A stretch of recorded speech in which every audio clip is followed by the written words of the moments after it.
고맙습니다. 네. 오늘부터 마지막 장소 바뀌신다고 또 감사합니다. 네.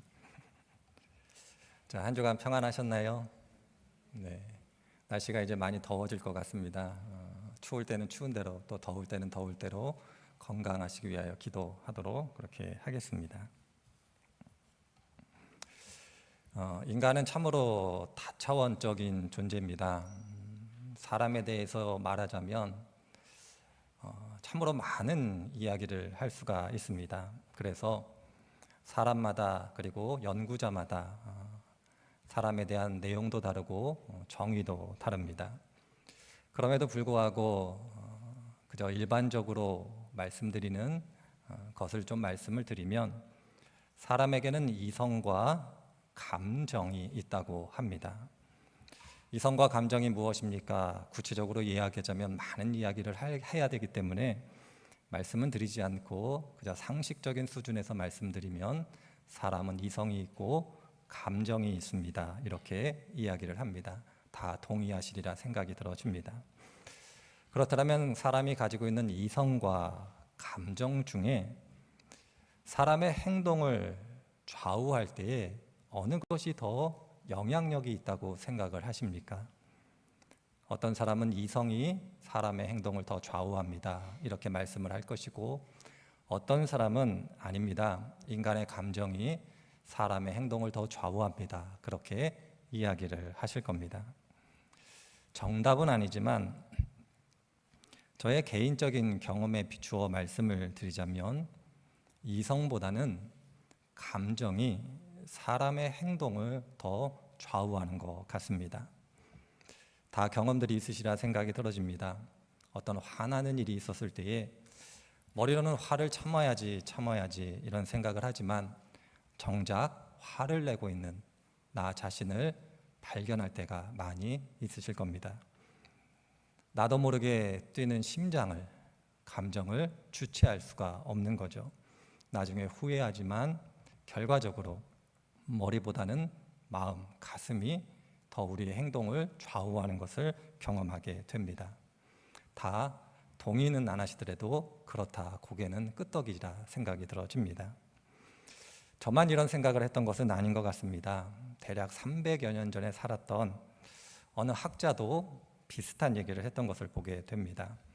이름은 들어보셨을 겁니다. 데이비드 흉이라는 영국의 학자가 있었는데 이 사람이 1737년에 책을 하나 쓰게 됩니다. 화면을 좀 보시고요. 책의 제목은 인간 본성에 관하여 라는 책입니다. 총 3권으로 구성이 되어져 있고 예전에 우리나라 말로 번역이 되어 있기 때문에 좀 어렵게 번역이 되어 있습니다. 그리고 단어도 지금 사용하는 단어가 아니라 예전 어른들이 사용했던 단어로 번역이 되어 있는데 총 3권 중에 제2권을 한국말로는 이렇게 번역하고 있습니다. 정념에 관하여. 정념, 무슨 말인지 잘 모르겠죠? 하여튼 그렇게 번역이 되어 있습니다. 그리고 제2권에서 이렇게 주장하고 있습니다. 화면을 또 보시고요. 이성은 정념의 노예이며 그렇게만 되어야 한다. 이렇게 번역하고 있습니다. 영어 통해서 조금 더 의미가 와닿으시라 생각이 들어지는데 이런 거죠. 데이비드 흉에 의하면 인간 행동을 좌지우지하는 것은 사람의 이성보다는 정념, 쉽게 얘기하면 감정, 감성이다. 그렇게 이야기를 하고 있습니다. 당시에 논쟁은 많이 있었습니다만은 시간이 가면서 이 데이비드 흉의 이 주장이 많은 사람들에게 통찰을 주게 됩니다. 특별히 마케팅 그리고 소비자 행동 분야라는 학문에 영향을 끼치게 되고 소비자들이 물건을 많이 사게 하는데 이 이론이 적용이 됩니다. 광고를 보시면 이해가 빠를 겁니다.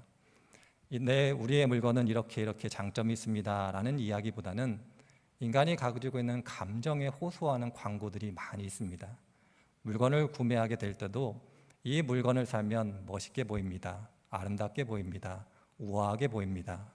이래서 물건을 사지 이 물건을 사면 어떤 기능이 있어서 어떻게 됩니다.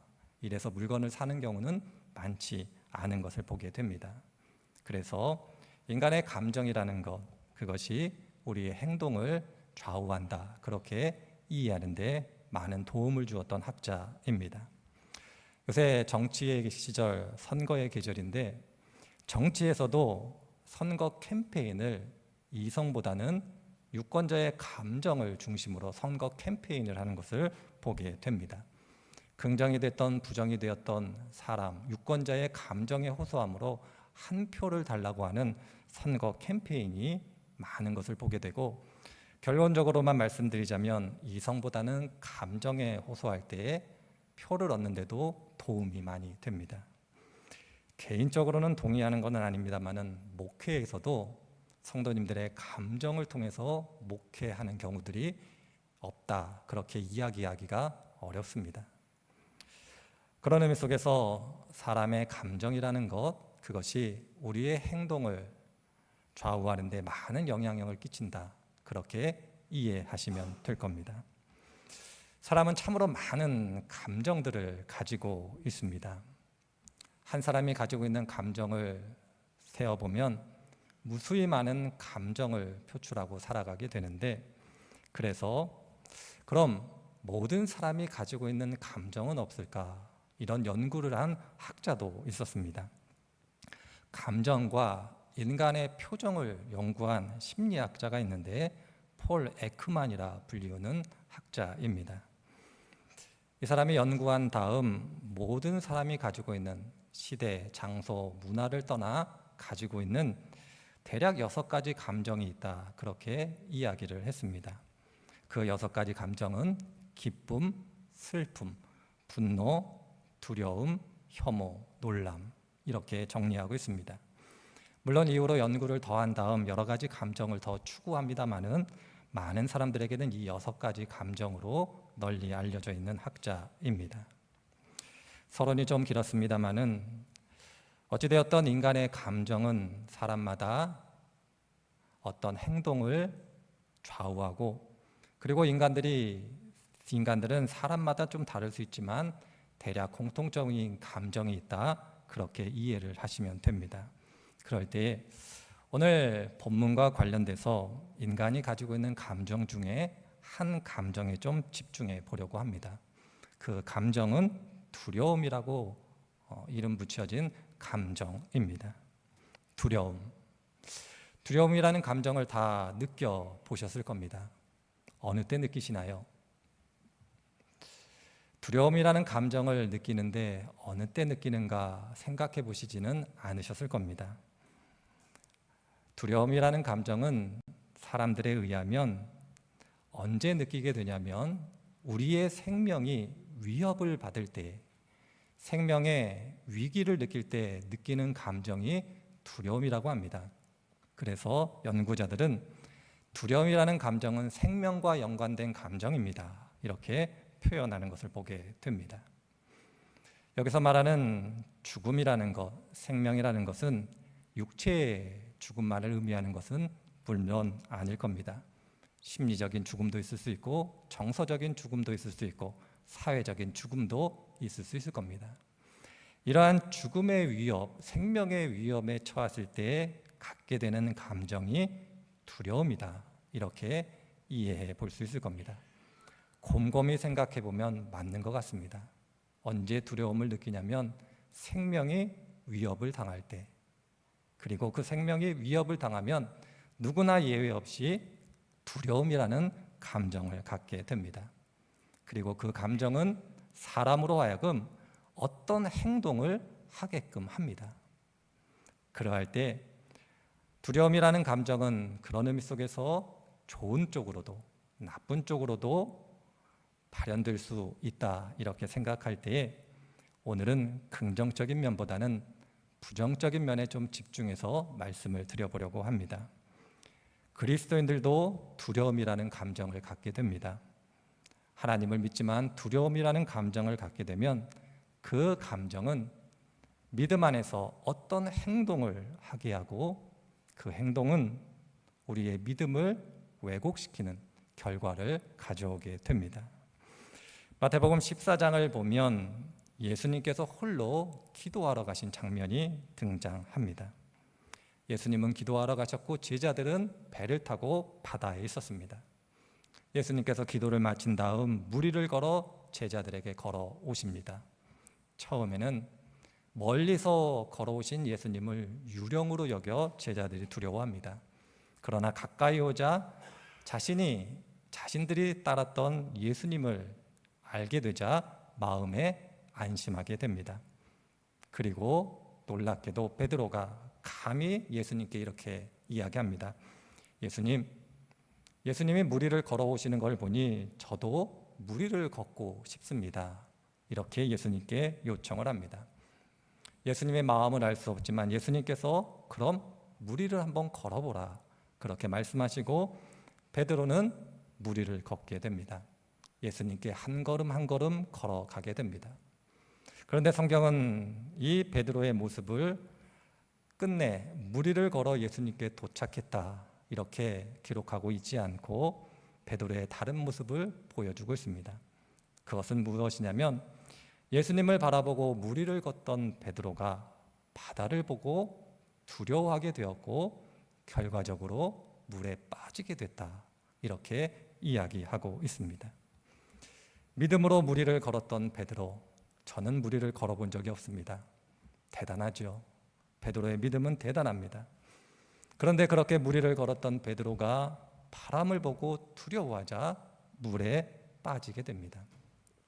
무리를 걸은 거는 걸은 거고 두려움이 오자 예수님의 능력을 의심하게 되고 결과적으로 물에 빠지게 됩니다. 어떻게 생각해 보면 베드로와 같이 우리도 믿음의 길을 걸어가면서 무리를 걷는 기적과 같은 일을 행할 때가 있습니다.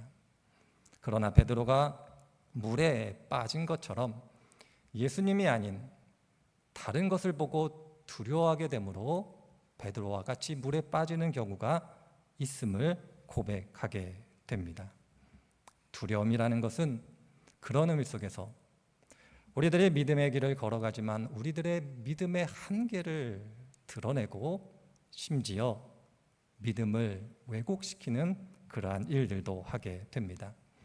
이러한 일은 성경에 무수히 많이 나오기 때문에 일일이 다 말씀드릴 수는 없겠습니다만은 그러나 극적으로 우리의 믿음이 어떻게 왜곡되는가를 보여주는 두 사건을 좀 생각해 보려고 합니다.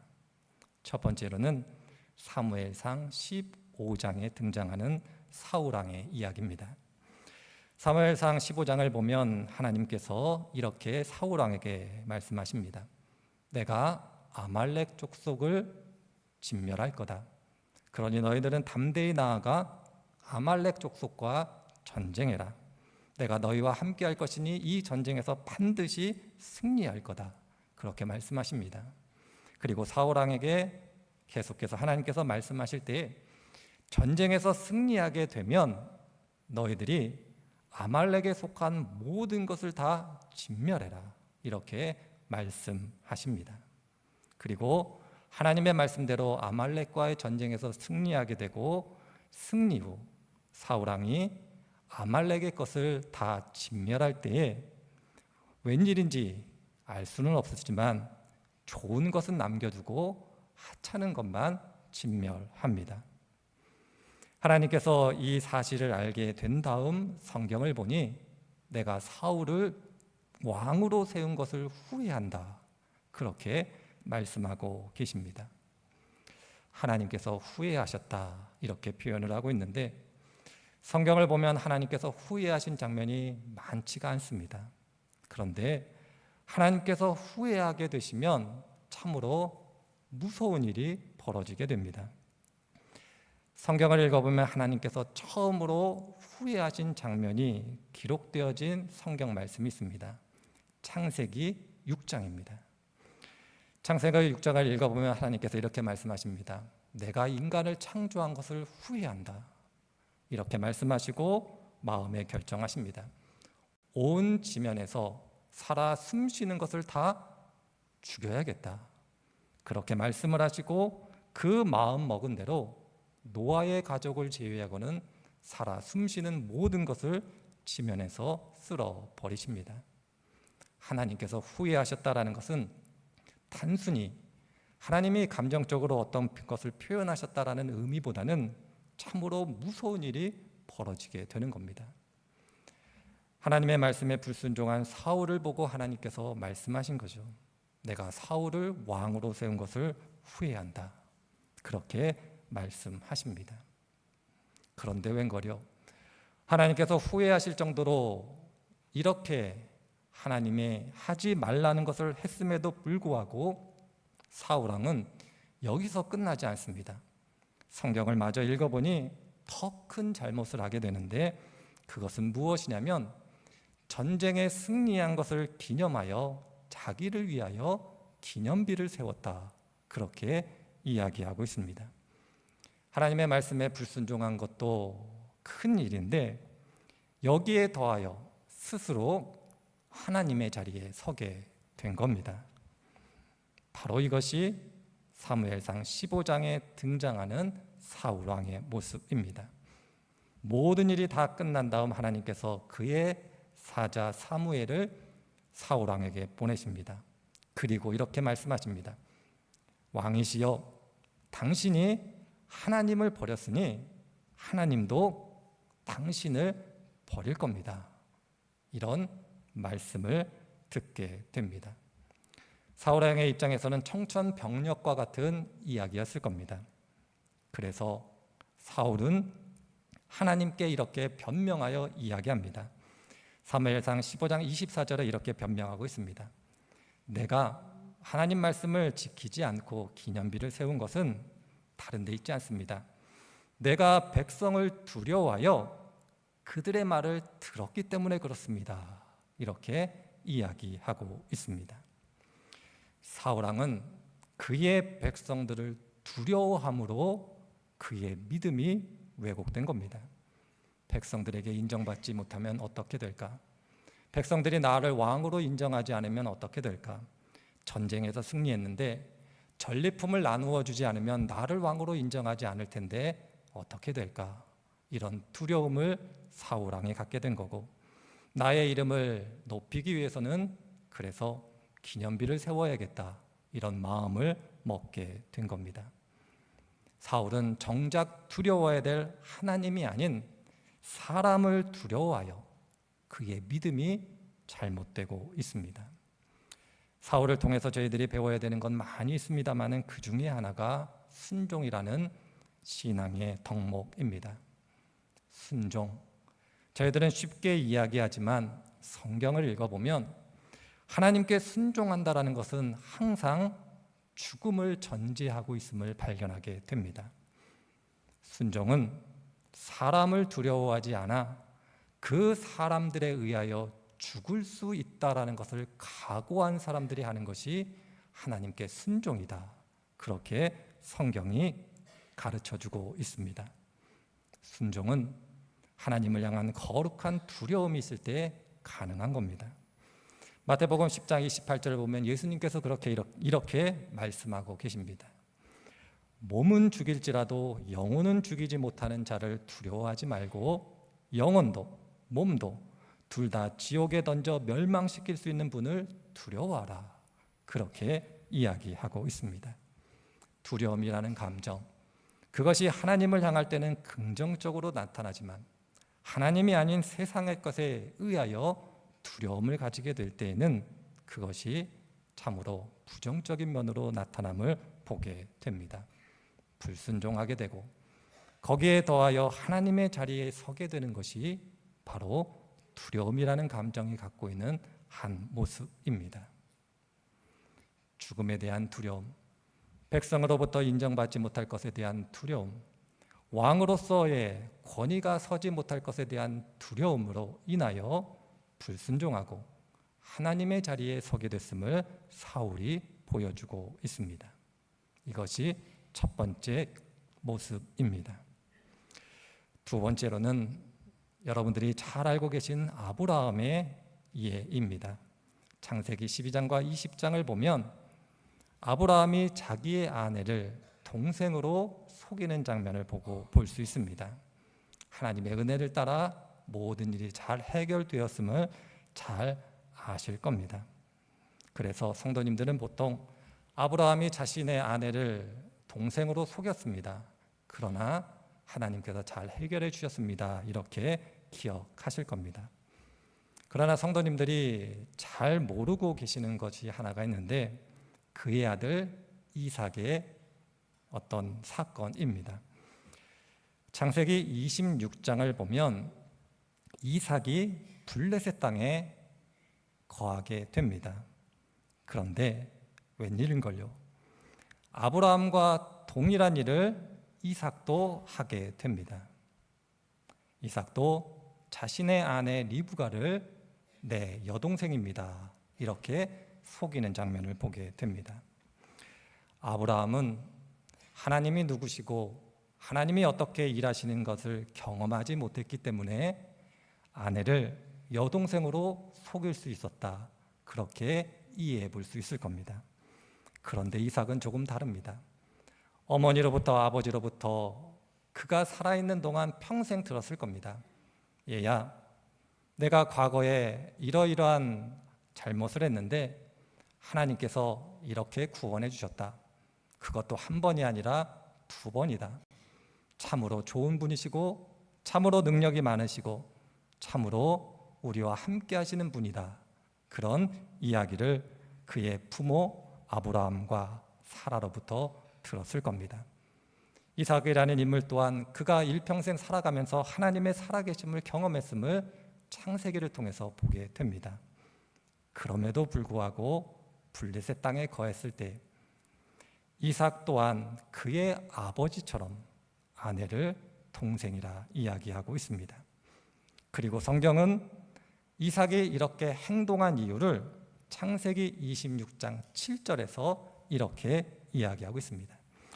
그곳 백성이 리브가로 말미암아 자기를 죽일까 하여 그 아내라 하기를 두려워하였다. 이렇게 이야기하고 있습니다.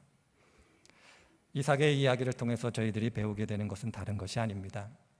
하나님이 아닌 세상의 것으로 인하여 두려운 마음을 갖게 되면 하나님께서 주신 은혜도 그의 능력도 그의 권세도 신앙의 체험도 아무것도 아닌 것이 되는 그러한 일들이 저희들 가운데 벌어지게 됩니다. 하나님을 의심하거나 하나님의 존재는 인정하지만 불순종하거나 그것이 아니라 아예 하나님은 아무것도 아닌 분이 되는 것, 그것이 바로 두려움을 가지게 될 때 이삭을 통해서 우리들에게 보여주는 믿음의 한 모습입니다. 두려움이라는 것, 이것이 얼마나 우리의 믿음, 우리의 신앙 가운데 부정적인 영향을 끼치는가를 우리들은 두 인물을 통해서 배우게 됩니다. 성경뿐만이 아니죠. 믿음의 길, 신앙의 길을 걸어가면서도 종종 경험하게 됩니다. 어떤 분을 보고 이렇게 이야기하죠. 참으로 믿음이 좋고 훌륭하십니다. 믿음이 없으면 그런 일들을 할 수 없습니다. 그렇게 칭찬을 받던 어떤 분이 어느 한순간 어떻게 저런 일을 할 수 있을까? 어떻게 믿음 없는 저런 일들을 할 수 있을까? 그렇게 평가받게 되는 경우들이 종종 있게 됩니다. 그런데 말입니다. 성경은 우리들에게 이렇게 이야기합니다. 그러한 경우 믿음이 없다. 그렇게 비난하고 정죄하지 말라고. 믿음이 있어도 사람은 누구나 두려워할 수 있다라고. 하늘의 모든 비밀을 알고 산을 움직일 만한 믿음이 있고 하나님이 누구신가를 누구보다도 경험하고 체험했음에도 불구하고 사람은 육체를 가지고 있기 때문에 어느 순간 두려움에 빠질 수 있다. 그렇게 말씀하고 계십니다. 성경에 나오는 많은 사람들, 믿음의 사람들 예외 없이 그들의 삶 가운데 두려움에 빠지게 되었고 믿음이 없는 자처럼 행동했던 것을 발견하게 됩니다. 그래서 오늘 함께 읽을 말씀이 우리들에게 소망이 됩니다. 74절과 75절은 이렇게 기록되어 있습니다.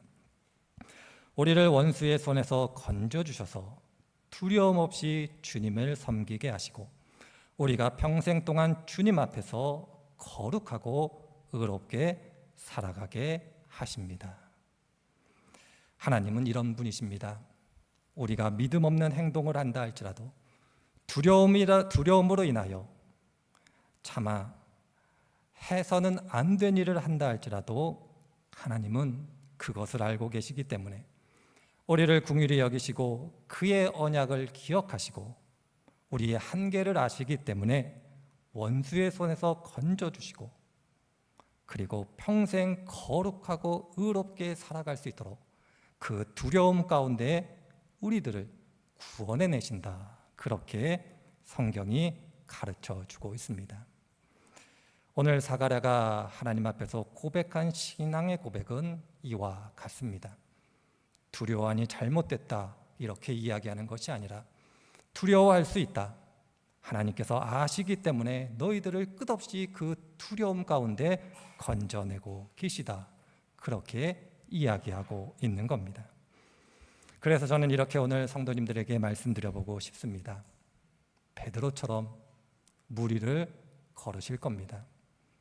그리고 베드로처럼 두려움으로 물에 빠지게 되실 겁니다. 그때 한 가지만 기억하셨으면 좋겠습니다. 베드로가 물에 빠졌을 때 베드로가 뭐라고 합니까? 주여 나를 구원하소서. 이렇게 예수님을 향하여 외치고 있습니다. 나를 긍휼히 여기시고 나를 기억하시고 나의 연약함을 아시니 나를 구원해 주십시오. 이렇게 예수님께 은혜를 구했을 때 베드로는 물에서 다시 건짐을 받게 되었습니다. 우리들이 세상 사는 날 동안 끝없이 두려움을 경험하게 될 겁니다. 하나님이 없는 것처럼 행동할 수도 있고 하나님의 자리에 설 수도 있고 그럼으로써 하나님을 슬프게 할 수도 있을 겁니다. 그때 우리의 구원의 뿌리 되시는 하나님을 잊지 않고 나를 구원해 주셔서 이렇게 하나님의 은혜를 구할 수 있다면 여러분들이 두려움의 자리 가운데 오늘 주신 말씀처럼 두려움 없이 거룩하고 의롭게 살아갈 수 있도록 그 은혜를 베푸시는 하나님을 날마다 경험하게 될 겁니다. 이것이 우리들이 믿는 하나님이시고 이것이 바로 우리들이 소망하는 하나님이고 우리들이 오늘도 나와 예배드리는 하나님을 기억하시는 복된 성도님들이 되시기를 주님의 이름으로 축원을 드립니다.